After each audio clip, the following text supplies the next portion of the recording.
Witajcie. Dzisiaj odcinek w plenerze. W końcu zrobiło się ciepło, więc można nagrywać na zewnątrz, a nie w moim garażu. No i co dzisiaj przygotowałem dla Was? Dzisiaj szwajcarska odpowiedź na wszelkiego rodzaju, czasami różne dziwne scyzoryki myśliwskie, które do tej pory pojawiły się na kanale. Mianowicie jest to produkt od firmy Victorinox. Myślę, że pudełko wszystkim dobrze znane, jeżeli chodzi o kolorystykę. No i model Hunter. Zajrzyjmy do środka. Zobaczmy, jak to wygląda, jak to wszystko przygotowała szwajcarska myśl technologiczna. Jest jak zawsze kawałek kartki z informacjami. To jest, można powiedzieć, standardowa ulotka, jaka jest zwykle dodawana do produktów Victorinoxa. Szczególnie zachęcam do zapoznania się tutaj z tą częścią, która dotyczy konserwacji waszego scyzoryka. Naprawdę warto robić taką konserwację, to jest tylko na plus. Karteczkę już składam. Wiatr dzisiaj tutaj widzę ostro grasuje. Zobaczmy, jak prezentuje się scyzoryk. Zobaczcie, okładki są inne niż na przykład w scyzoryku Handyman. Tutaj mieliśmy Celidor, różnie to ludzie nazywają. Okładka jest ładna, błyszcząca, natomiast ta tutaj jest matowa. Wygląda to inaczej, ona jest z delikatną fakturą i te okładki w tym scyzoryku Hunter wykonane są z poliamidu. Logo praktycznie się nie zmieniło, ale co niestety w moim odczuciu jest na minus, no to logo jest naniesione tamponiarką. Nie jest to takie ładne logo wtłoczone jak właśnie w tym scyzoryku i w podobnych, tylko jest to tamponiarka. Podobnie ten zwierzak, jeleń, to również jest nadruk. Gdybyśmy mieli coś takiego, ale właśnie w formie wtłoczonej blaszki, no to naprawdę byłoby super. Przyjrzyjmy się na początek może, jak to wszystko tutaj wygląda pod względem estetycznym, spasowania. Póki co no nie ma czego zarzucić, wszystko wygląda dobrze. Zacznijmy może nietypowo od akcesoriów dodatkowych. W okładkach znajdziemy pensetę. Penseta zawsze się przydaje, dobrze jest ją mieć, a po drugiej stronie znalazła się wykałaczka. Zarówno pensetę, jak i wykałaczkę, jeżeli zgubicie, można je bez problemu dokupić. Dodatkowo mamy tutaj również możliwość otworzenia butelek, które są jeszcze korkowane, czyli korkociąg jest na pokładzie. Wiadomo, jeżeli coś upolujemy, no to potem jakieś czerwone, ewentualnie jak ktoś lubi białe wino, myślę, że całkiem nieźle by zagrało. Zwróćcie też uwagę na sam ślimak w tym korkociągu. Tu jest wszystko czyściutkie, nie ma tu żadnych zanieczyszczeń. Na moich palcach została oliwka. Narzędzie bardzo łatwo się składa i rozkłada, jest wszystko poprawnie nasmarowane. Jedziemy dalej. Mamy tutaj, moi drodzy, szpikulec. Też jak widzicie, producent oliwki nie żałował. Szpikulec, który umożliwia nam wykonanie otworu w jakimś twardym materiale. Możemy tego użyć po prostu jak wiertła i wywiercić otwór, ewentualnie w jakimś bardziej miękkim materiale, skóra, guma, także możemy zrobić otwór, no i powiedzmy połączyć go już później przy pomocy jakiejś grubej nici. Jak widzicie, brakuje tutaj otworu, który sprawiłby, że ten nasz szpikulec, on pracowałby dla nas jako szydło, także takiej funkcjonalności tutaj nie ma. No i przejdźmy może teraz do najważniejszych elementów, które tutaj się znalazły. Główne ostrze, zobaczcie, kawał ostrza. Wygląda to naprawdę fajnie, dobrze. Sam scyzoryk również bardzo przyjemnie leży w dłoni. Nie ma mu tutaj czego zarzucić. No nawet jeżeli biorąc pod uwagę, że jest to tylko i wyłącznie nadruk, no to mimo wszystko i tak to wygląda nieźle. Proszę bardzo, oznaczenie na ostrzu.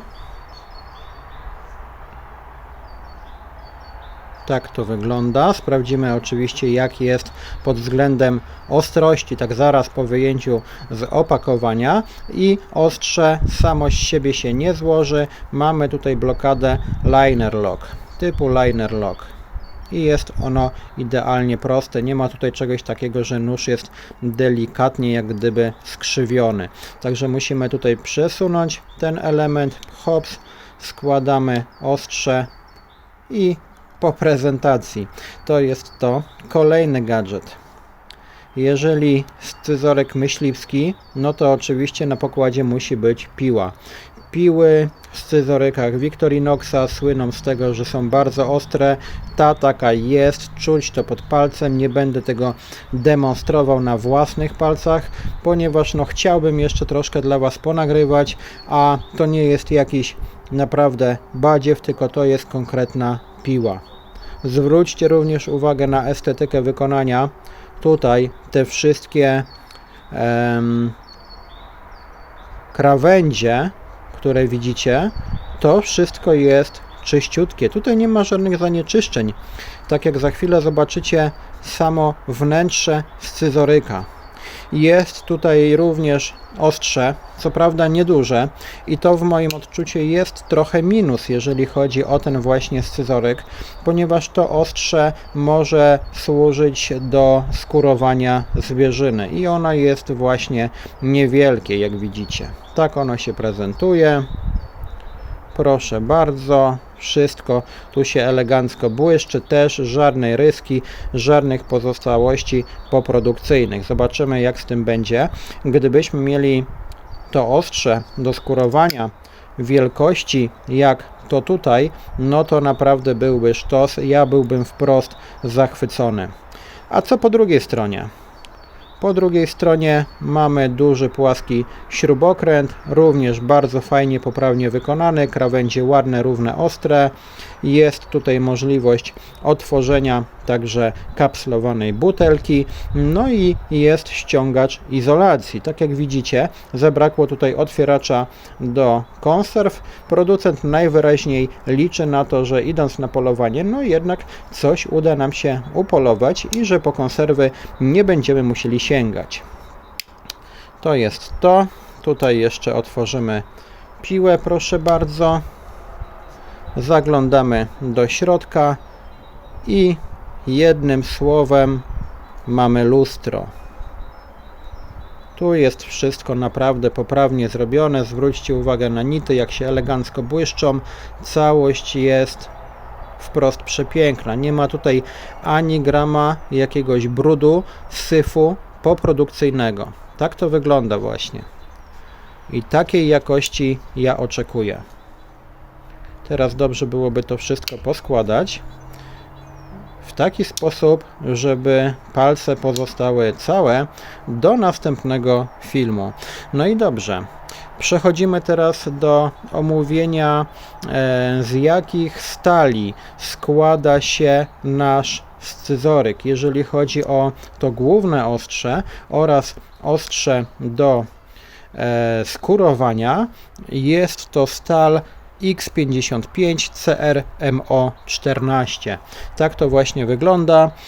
Około 56 HRC i ta stal charakteryzuje się wysoką odpornością na korozję, optymalnie trzyma ostrość, jednak jest ona na tyle miękka, że bez problemu będziemy mogli naostrzyć zarówno jedno, jak i drugie ostrze w warunkach polowych, ale mimo wszystko na tyle jest jednocześnie twarda, że nie zawiedzie nas i w momencie, gdy będziemy potrzebować naprawdę ostrego ostrza, no to one tutaj będą robiły robotę. Tak to wygląda pod względem ostrzy. Jeszcze raz zobaczcie, jak działa blokada. Tutaj nacisnąłem teraz na to, bo patrzę przez ekran telefonu, którym dla Was nagrywam.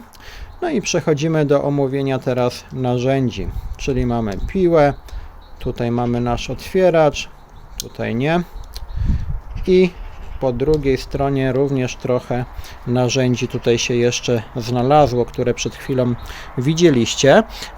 Co tutaj można powiedzieć o materiałach, które zostały wykorzystane do zrobienia tych narzędzi? No wiadomo, narzędzie no to z reguły uszkodzenia mechaniczne. Tutaj na coś takiego raczej nie ma co liczyć, że dojdzie do jakiegoś uszkodzenia, z tego względu, że ta stal stała się tutaj już nieco bardziej sprężysta w przeciwieństwie do stali, z jakiej są zrobione ostrza.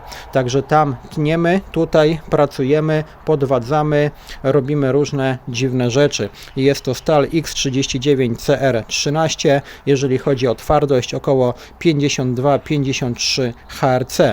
No i właśnie, w tej stali mamy niższą zawartość węgla, co sprawia, że narzędzia są bardziej sprężyste, jak już wspomniałem. Dzięki temu właśnie chociażby taka piła po cięciu, jeżeli natrafi na sęk, no to nie będzie takiej sytuacji, że straci ona te swoje piękne zęby, tylko będzie robiła robotę dalej.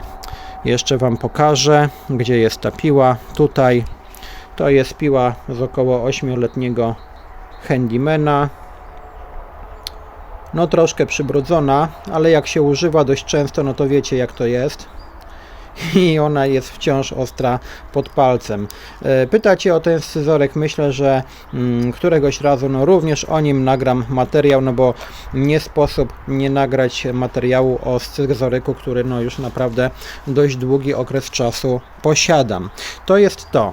Co jeszcze tutaj mamy w naszym myśliwskim scyzoryku od Victorinoxa? No oczywiście sprężyny, mechanizmy blokady, to wszystko zostało zrobione ze stali 20CR13. Twardość około 49 HRC. No i tutaj mamy maksymalną elastyczność, która jest niezbędna do prawidłowego działania, prawidłowego otwierania wielokrotnego i przede wszystkim płynnego narzędzi, które mamy tutaj właśnie na pokładzie naszego scyzoryka. Scyzoryk Hunter. Co jeszcze nam zostało do omówienia? No oczywiście przekładki, czyli linery. One z kolei są wykonane z aluminium. Tak to właśnie wygląda. Aluminium, no to wiadomo, mamy tutaj redukcję masy dzięki temu. No i scyzoryk jest nieco bardziej lżejszy. Gdyby to była stal, no to już byłoby nie to, że gorzej, ale no inaczej, byłby po prostu cięższy. Poskładamy teraz troszkę ten nasz scyzoryk, to zabiorę, bo będzie przeszkadzało i zaraz startujemy z kawałkiem kartki. Sprawdzimy, jak on sobie poradzi taki zaraz wyjęty z opakowania. Dobrze, jest kawałek kartki. Sprawdźmy główne ostrze, jak ono sobie poradzi.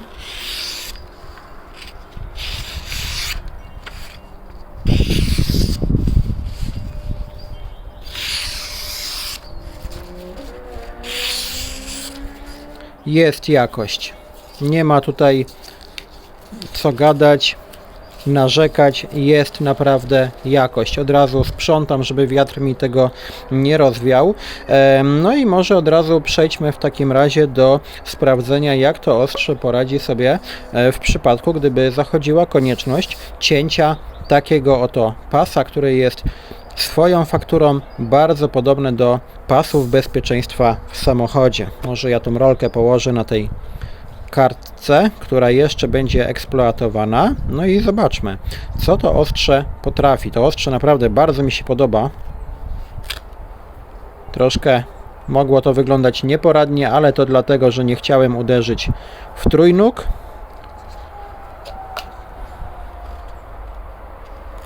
O, widzicie? Jest jakość. Naprawdę, ja nie muszę tutaj włożyć ani grama siły, żeby to ostrze cięło. Ono tnie samo. Tutaj robi się robota sama. Składamy ostrze. Hops. To od razu też sprzątam, żeby potem nie latać, nie szukać. No i zobaczymy, jak będzie w przypadku tego właśnie ostrza. No cały czas na to ostrze nie mogę się napatrzeć, że jest ono takie małe. Szkoda. Zobaczmy.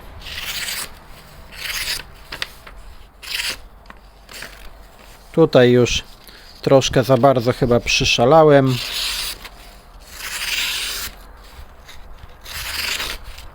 Tak, na takich długich cięciach, no to wiadomo, jest naprawdę przyzwoicie. Dobrze, karteczka znika, sięgam ponownie po taśmę. To ostrze jest trochę krótkie, podejrzewam, że bez problemu sobie poradzi z tą taśmą, no ale oczywiście sprawdzimy to, na pewno nie przetnie tego na raz, no bo po prostu jest ono krótkie, także o, widzicie, trzeba będzie to ciąć na 2 razy. Hops, tnie. Myślę, że gdyby zachodziła konieczność użycia takiego właśnie oto noża w sytuacji awaryjnej, no to raczej każdy będzie sięgał po to ostrze główne. Pora na podsumowanie. Dobrze, pora na podsumowanie. Widzę, że kotek już się podsumowania nie może doczekać, więc startujemy. Zaczniemy może od minusów. Ich tutaj za dużo nie ma. No na dobrą sprawę, no to dla mnie bardzo dużym minusem jest to właśnie ostrze. Chciałbym, żeby ono było no naprawdę przez całą długość scyzoryka, praktycznie tak jak to i w zasadzie w łatwy sposób można było to zrobić. Pierwsza opcja, jaką ja bym tutaj widział, no to po prostu usunięcie tego płaskiego śrubokręta z tym otwieraczem, no i wtedy robimy sobie takie ostrze. Byłoby to fajne, ale mimo wszystko ten scyzoryk, on jest wciąż na tyle wąski względem powiedzmy mojego handymana, że gdybyśmy zrobili taki myk, a raczej producent gdyby chciał, robimy sobie ostrze do skurowania przez całą długość, to zajęłoby nam jeden rząd, dokładamy jeszcze jeden rząd, gdzie znalazłby się właśnie ten oto płaski śrubokręt z otwieraczem, z przyrządem do ściągania izolacji, no i po drugiej stronie oczywiście nieśmiertelny otwieracz do konserw z małym płaskim śrubokrętem. To byłoby super. Zwykle właśnie te dwa narzędzia występują zawsze razem w produktach Victorinoxa. Tutaj tak się nie stało. No szkoda.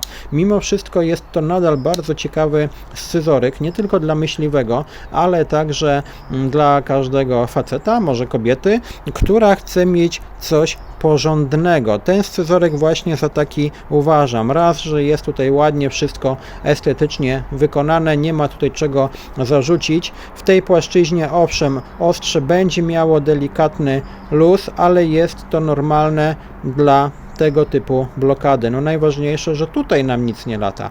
Tu jest wszystko sztywniutko. W przypadku piły tak samo. Jeszcze złożę to ostrze, żeby nie było, bo żeś chłopie nie rozłożył. Coś ty robisz za testy. Takie jakie lubię. I jest wszystko dobrze. Wygląda to naprawdę fajnie. Co ponadto? Myślę, że jest to scyzoryk niemal kompletny.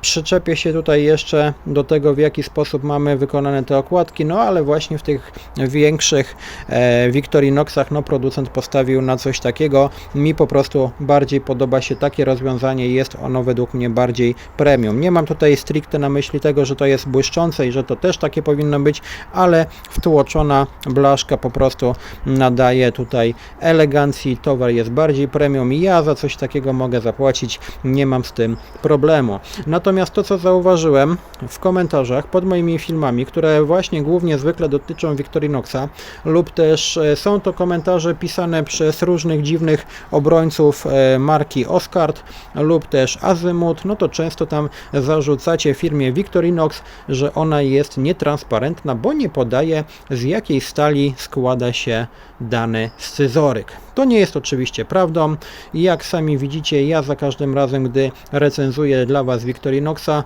no to tutaj rzucam Wam naprawdę dużą garść informacji, jeżeli chodzi o konkretną stal, ile HRC, no i zawsze tam dołożę parę słów od siebie, czym dana stal się charakteryzuje.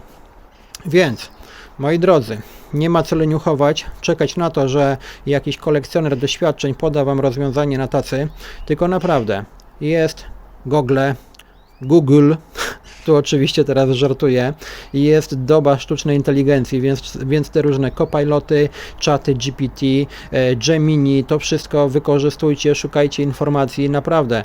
Strona producenta to nie jest jakiś darknet, że tego się nie da znaleźć. te wszystkie informacje są dostępne. To jest wszystko ogólnodostępne, no ja skądś te informacje chyba biorę, prawda? Także tak to wygląda. Dziękuję wszystkim, którzy dotrwali do tego momentu. Zapraszam oczywiście Was na następne moje odcinki. No i przy okazji, ponieważ sezon już praktycznie rozpoczęty w ogrodzie, udanej zabawy w ogrodzie wszystkim życzę. Dzięki, cześć!